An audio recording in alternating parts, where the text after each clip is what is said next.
Hi everyone, Paul Levy with Brownells here, and this week we've got some more new products. First up, from Geissele, we've got a slew of upper receivers coming, complete upper receiver groups, and I pulled one here to check out. A lot are going to be similar, different barrel lengths, hand guards, but you'll get the gist of it once I go through this one here.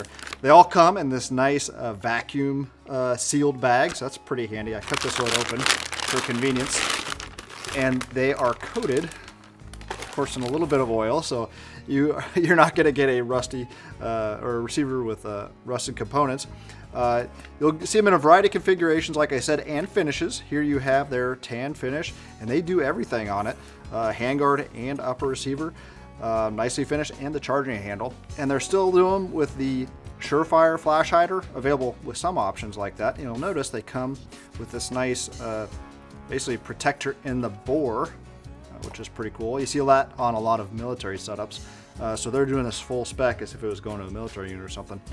So Surefire flash hider, you have the Geissele free float handguard, which rigidly attaches to the upper receiver. Now, one thing different between this handguard and one off the shelf that you might put on, say, a standard M4 upper receiver, is their upper receivers are notched, much like an HK416. So that's notched right there. It's going to index.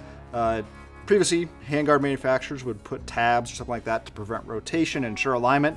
This is going to be perfectly lined up with that Picatinny rail, no doubt about it. Going back up front, we got M-LOK slots all the way around, QD sockets machined in, and I really like their gas blocks.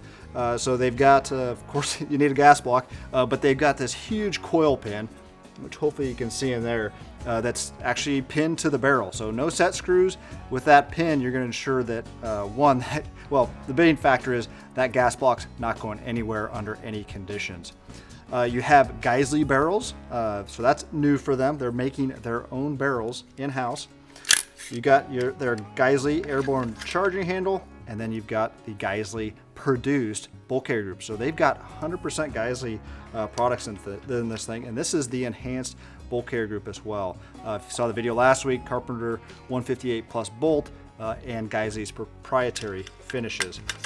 So that's one off-the-shelf Geissele upper receiver. They're gonna have a ton available, and that's just a few of the improvements. They're doing everything in-house, and the quality, the inspection that they're doing is really over the top and impressive for what you get. That's new from Geissele.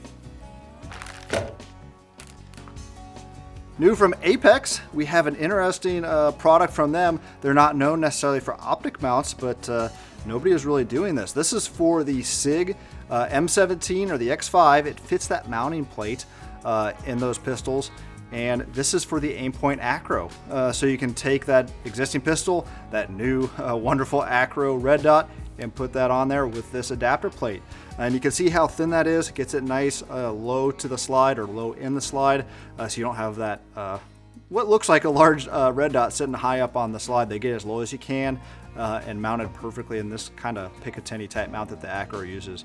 So pretty handy, and that's really, it's pretty nice setup. Nitride finish, good to go from Apex. Mount your ACRO optic on your SIG. And from Forward Controls Design, new brand for us here at Brownells, we have their Augmented bolt catch. So this is probably one of the nicer bolt catches I have ever seen.